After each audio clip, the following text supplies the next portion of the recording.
and for a lot of overachievers, not all, but people keep saying, "Oh, just slow down." And Mm, to me, that was not a word or a phrase that I could compute. I didn't mm, really, that was to me, if I slow down, I'll get behind.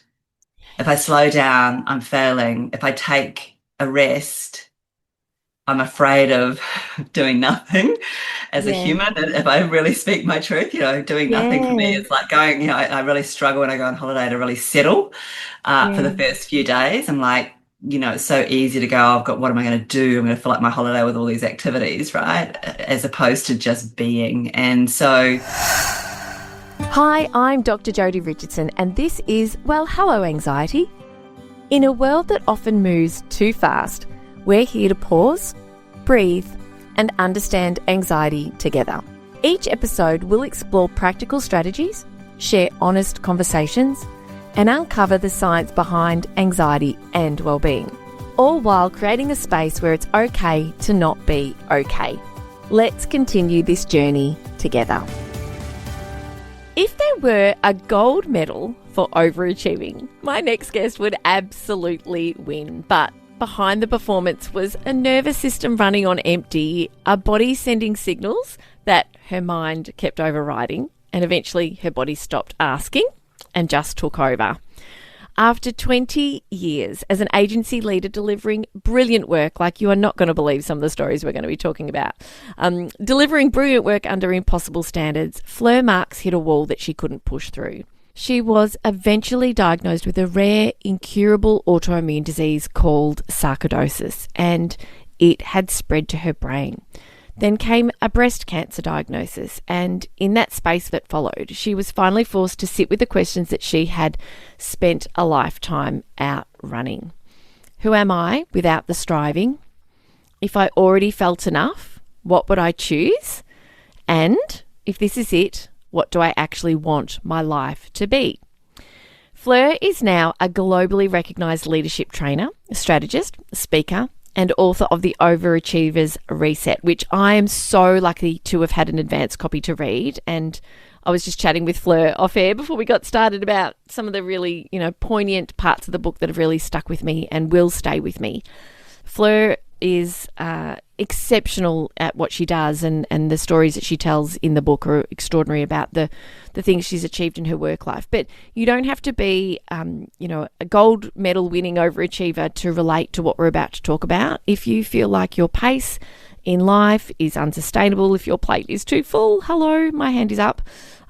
Or if you're just sort of wondering if there's a little bit more to each and every day for you, you are going to get a lot out of this conversation. So, Fleur, thank you so much for joining me today and for being so open about your stories. It's such a pleasure to have you here on the podcast. oh, it's great to be here. Thank you for having me and holding space to have this conversation. Oh, it's such a pleasure. Honestly, I want to start with one moment in your book. I was telling you before, wasn't I? I've been through with my highlighter, and there was something that stopped me in my tracks, and my jaw was on the floor. I was just like, I can't believe I'm reading this. So we need to know more about this. You were wearing a blue two-piece suit to work on a Monday, and 4 days later, you hadn't slept, you hadn't showered, you hadn't changed your clothes, you'd lost 3 kilograms from the stress. And you genuinely believed that the harder you worked, the more valuable you became, which you're not alone in. There are a lot of people who can feel like that. But my goodness, I just can't picture what you went through that week. You also did believe that rest was for people who didn't care about excellence. How does someone so capable and so brilliant at her work end up so lost and in a state 4 days later wearing the same suit, 3 kilos lighter and stressed and exhausted? Probably because I'm human, but to start, I think just to explain to the listeners, I went on the Monday to work and I didn't go home until the later part of that week. And that was because there was a big moment for my career where I had to deliver something. It was a big pitch for a global client, and all my bosses had said, "You better not let us down, deliver." And it was an extreme ask of the client to turn around a pitch in a week. And so my natural default was to double down, go harder. And also in this particular moment, I felt the enormity of all my bosses going, "We really need this. We need this piece of business. It's on you." And being the type of person that I am, and the belief system that I was running with at the time was, I've got to show up. I better not let anyone down. And I needed to prove myself to these bosses and to this global client that I was good enough. And so I was on this, what I call the overachievers cycle, where I had a belief, those ones, there's actually three or four just there, that was actually driving me in terms of some patterns of behavior. So for me, it was double down, go harder, work long hours. In order to get it done, I need to push through, give up everything in the pursuit of excellence. So let go of everything that matters, aka having a shower, eating food, going home, anything else. And then that was at a massive cost to me. And interestingly, and I think at the time, it was a little while back, pre-COVID days, pre where well-being was kind of a thing, in sort of workplaces. No one really questioned or thought about how can we set her up to be at her best. And Yeah. I didn't question that for myself, right? So I didn't my drive to prove and achieve and be extraordinary and deliver value and make and win this piece of business, and my high standards on myself meant I went into this default overdrive mode. And no one, and including myself, didn't question maybe she needs to sleep, maybe I need to sleep, maybe I need to go home and get a change, put some makeup on, get ready for the big moment. Yeah. And so by the time I got to the key critical moment that my whole week of self-sacrifice had led to, my body was in shutdown. Of course, Mm. you can't sustain that many days without rest. And of course, I didn't show up and perform as my best. So all of my good intentions and everything I'd given did not result in me winning that piece of business. I did a great job. Was it worth it? Absolutely not. I literally, by the time I finished that pitch, walked out and my whole body collapsed. And of course it did. And I, did my bosses think I did a great job? Yes. Did I achieve great things in that week? Absolutely. Was it worth it? Absolutely not, because it took me weeks and weeks after that to really recover. And the thing that stood out for me in that moment when I got so lost was I was so tired. I just don't think I was operating from a wise mind. I think I went into default overdrive mode. And I think, and also even more so now, as I didn't step back with this big, huge moment that mattered to me. I didn't step back and go, how can I set myself up so that when it is that key moment, I'm operating at my best, not at my absolute depleted. Yes. Oh, Fleur, honestly. And gosh, I think about what that week must have been like for you, and like in hindsight, looking back and looking at what could have been done differently. But, when especially when all of the responsibility feels like it's on your shoulders, and there's fear, isn't there, as well? There's fear Totally. about what happens if this doesn't go wrong, if I don't. And so it's just, like you said, doubling down, getting done what needs to be done at a huge, huge personal cost. And the book that you've written is extraordinary, and you share a lot of stories, and it's I really admire you for sharing, because that's what we relate to as humans. Like, that's what we relate to.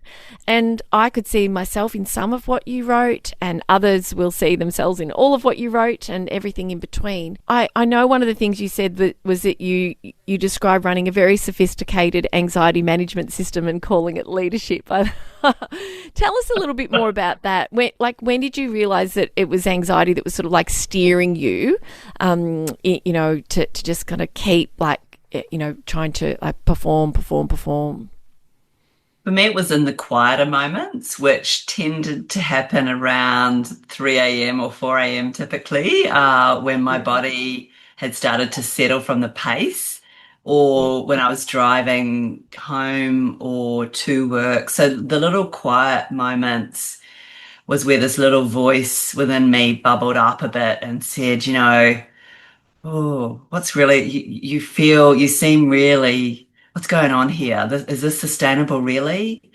Is there a better way? And the anxiety of, really like replaying. So I'd noticed that my system, when, I'd deliver something or achieve something, I'd still spend time after. My anxiety didn't calm down after the big moment, whereas you think, okay, I'll just deliver that and then then I'll get back, I'll be feeling good again. And what happened for me was then I'd spend time ruminating, beating myself up, thinking, why didn't I do that? Why was it? And then the next moment, big moment came. So I'd be even more anxious. So it was sort of like this hot breath I put on myself. But in the moments where it was quiet, sometimes it was the anxiety would really come up very loudly as my inner critic, but other times there'd be this little quiet voice that would go, is there a better way here? Or what's going like this isn't sustainable. You can't keep doing this. This is not right. Like there's something we need to change here. And so, but that voice would sort of be very quiet and very soft and not sort of yelling. And as I got more and more anxious or more and more delivering and more load and got more promoted and more responsibility and et cetera, then that anxiety voice would start to own me a bit rather than I wasn't in wise mind again. So I think it was, and I noticed it when I went into overdrive or overperform or over perfecting the smallest things. That was when I knew my anxiety was absolutely in the room and driving me again. And so it's like, staying up late to change 3 slides. I mean, really doesn't matter, or, just spending so much time polishing and making everything just that little bit better. Yet that meant I didn't get a good night's sleep. And I'd say to myself, well, if I just do this, then I will get a good night's sleep. But in fact, it was just that over trying to make everything over perfect. It is. It's that perfectionism and that's that sense of control, isn't it? That you That's think, right. yeah, if I just get this done, then I'll feel better. I'll feel okay. I'll feel more able to relax, like you said. And one of the things that you just said about sort of the whisper of the anxiety sort of growing into kind of the yelling, it prompts me to think about the symptoms that you were having in terms of your health, and I imagine that they started as a whisper and then kind of grew louder over time. And can you share with us kind of what it was that you were noticing, or was it that you weren't noticing? Were you noticing and ignoring some symptoms that were coming up, or was it just that you just weren't cognizant of what kind of how your body was feeling because you were always sort of so focused on the work that you were doing? Great question. I think I knew they were there. So there were things that were subtle to start with. So, I would wake up with a headache, or I'd get to the end of the weekend and I'd still come to a Monday and I'd be pulling up really tired, going, how am I going to get through this massive week when I feel so exhausted already? There was, as it got a bit louder, I started losing things. I started having brain fog, so it'd take me twice as long to write an email, or I couldn't make clear decisions. I sort of was struggling as a leader to think, or even just in life, to make a decision about the simplest things. So Yeah. I just started to notice that I wasn't operating with such clarity, and I started forgetting lots of things. Like I'd miss meetings, I'd miss appointments, and I wouldn't even realize until the next day. So I was just blanking out a bit from things. And then I started to have the physical symptoms, which was, when I did show up to hospital, I had a really bad case, a terrible case of shingles. And I started doing this inner deal making that I'll just get through to this next project, or I'll just hold on until the weekend, or just hold on until Christmas, and then I'll take that rest. So I was doing this inner deal making with myself to keep going, yet my body was flagging. It was definitely struggling to keep pace. And then my brain was struggling to keep pace.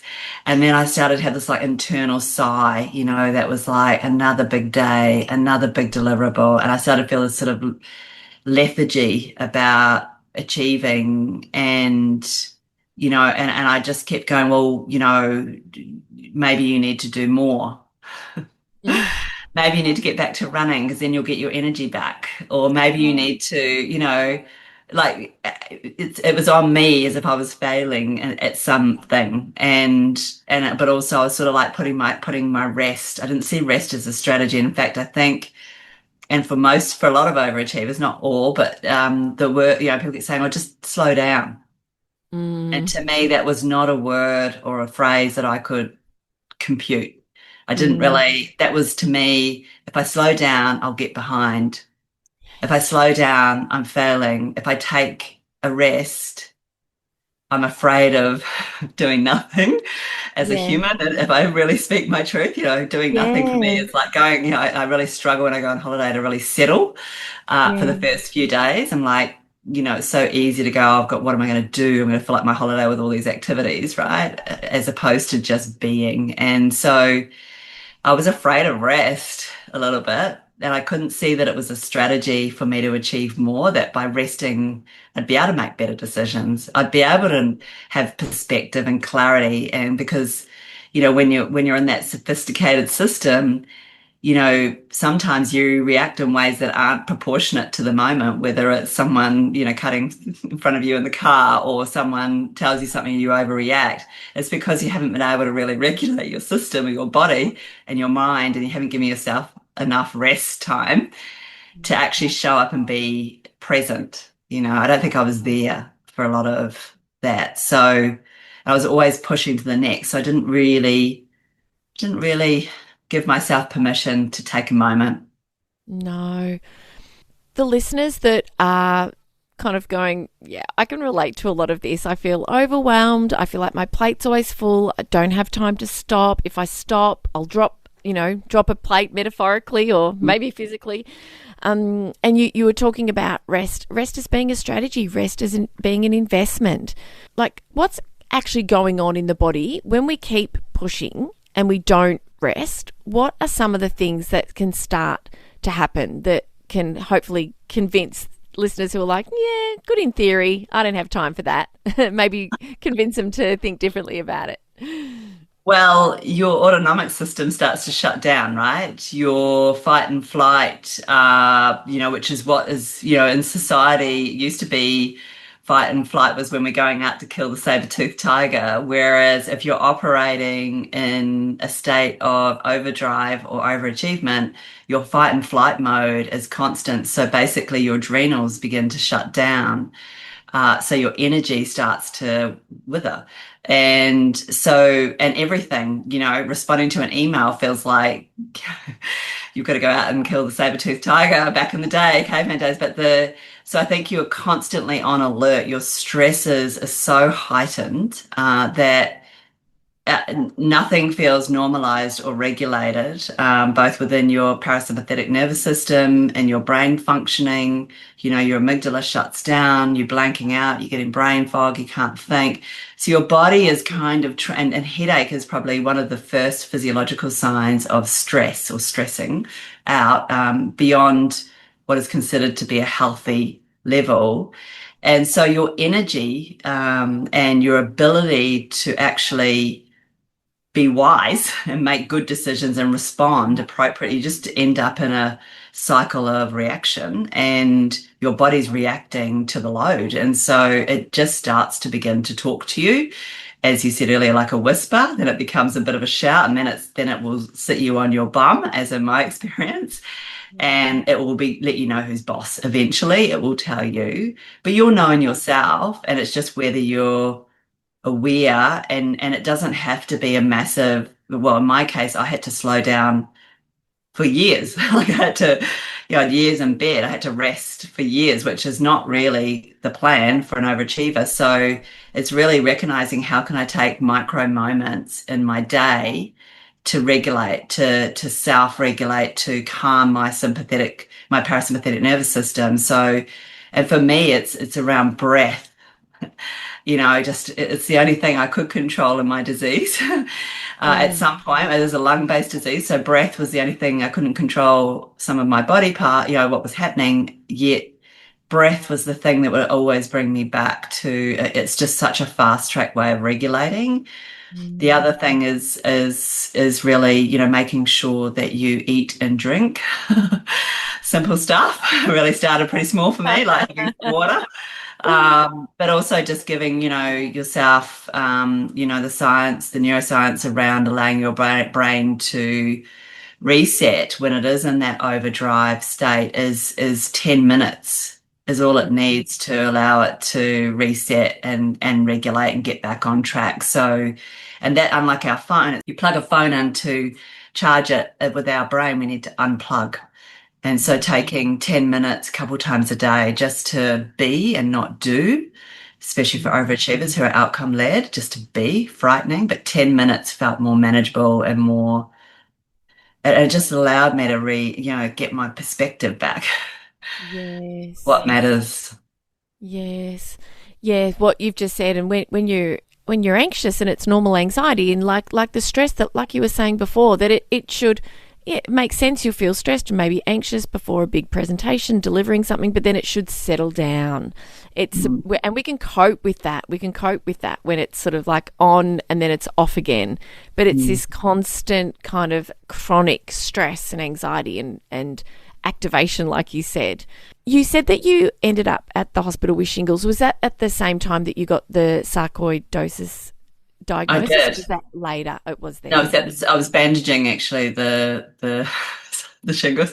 So I went on a running marathon in France, and during that marathon I developed a cough, and that persistent cough wouldn't go away, and I had to rush back to.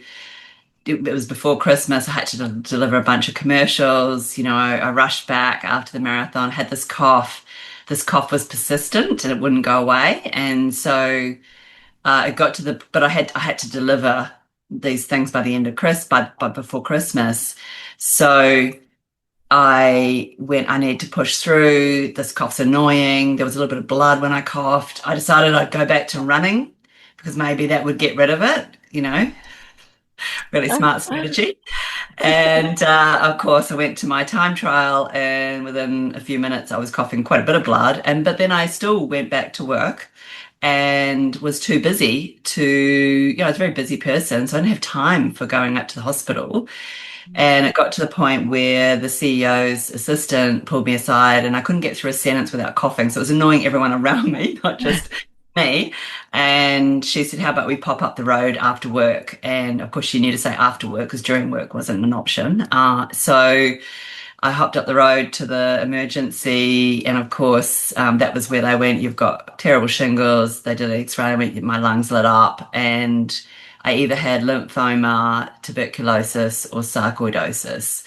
And it was at that point I had a number of lymph nodes that were literally blocking my passageways, which is why I was struggling to get through sentences. And that was how they formally diagnosed it. They had open chest surgery and they took out the lymph nodes that were inflamed. And so then they had to really, once they had a formal diagnosis, then had to really come hard at me because my body was very much out of control, and because it had spread at that point, not just in my lungs it was a lymph node base, so lymph nodes are everywhere in your body.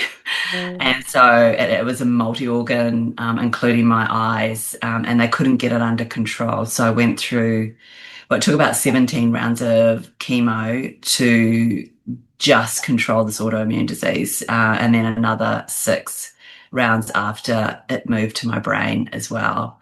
So and that within itself had a whole bunch of challenges because it's a non-curable disease. There is no known cure. So they had to try lots of different medicine to try and get things. They'll never cure it. It's just about getting it under control. And it wouldn't get that way. So I went from, being someone who was in a big job with lots of responsibility and big team, to the doctor, the postman, my dog and my kids, and my new office was the hospital. Oh, Blair. Gosh, what did it feel like? Did it feel like? I mean, would have been overwhelming and unimaginable to be facing these health challenges. And I guess everything just comes to a grinding halt very quickly, doesn't it? Sure does. And I was, our family was geared for me to be the main income earner. I couldn't even stand up barely to kiss my kids goodnight. They went from having a very present, active mother to one that could barely wake up and home.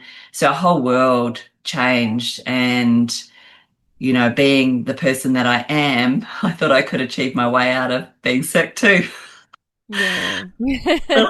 Tell me what to do and I'll do it. I'm going to be the best high-performing sick person you've ever met. Oh, gosh. Oh, goodness.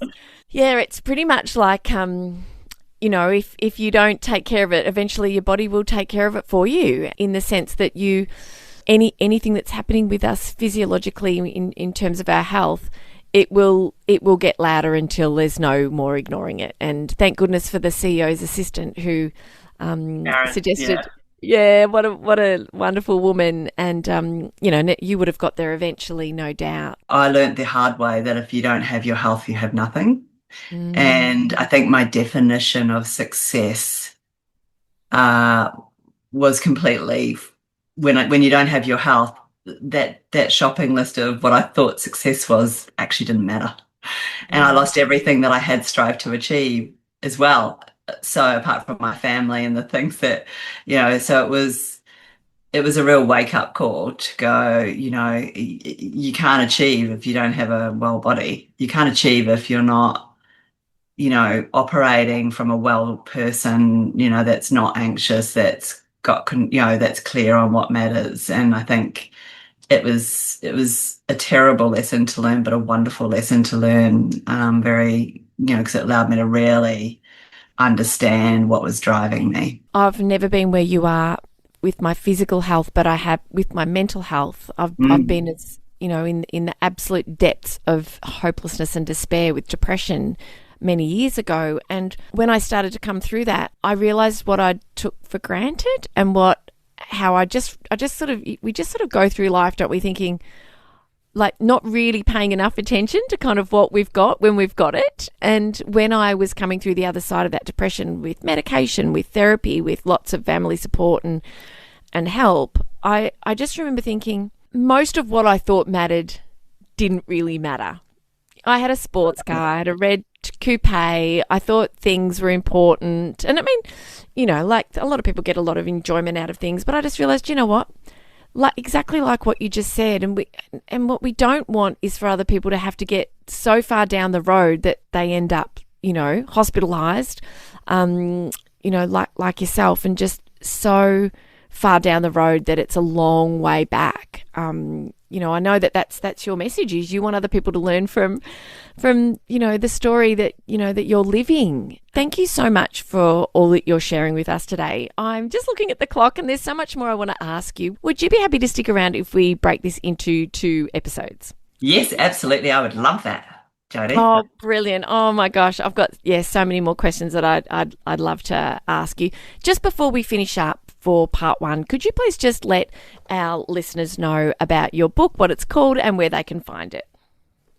So it's called The Overachiever's Reset, a better way to success without losing yourself. It's online, so Booktopia and Amazon and all good online stores, as well as now in store. So pick your favourite bookstore and it will be there. Or you can jump online to my website, fleurmarks.com.au, and get a copy there, or even get some free exercises to help you with your reset. Oh, brilliant. Amazing. Thanks so much, Fleur.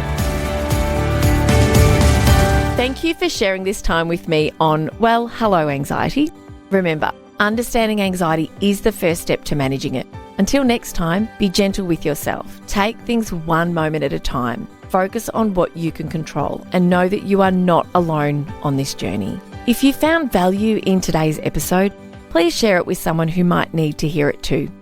I'm Dr. Jodi Richardson, and I'll meet you right back here next week. Hi there, Dr. Jodi here. If stress and anxiety are taking a toll on your staff or community, or your people are looking for science-backed, practical ways to support their well-being, this is exactly the work I do. I speak in schools, workplaces and at conferences across Australia, helping people understand stress and anxiety, respond more effectively under pressure and build sustainable well-being. My presentations and workshops are practical, evidence-based and genuinely impactful. People don't just listen, they remember and use what they learn. To find out more, head to the contact page at drjodirichardson.com to arrange a time to learn more about how I can support your school or workplace.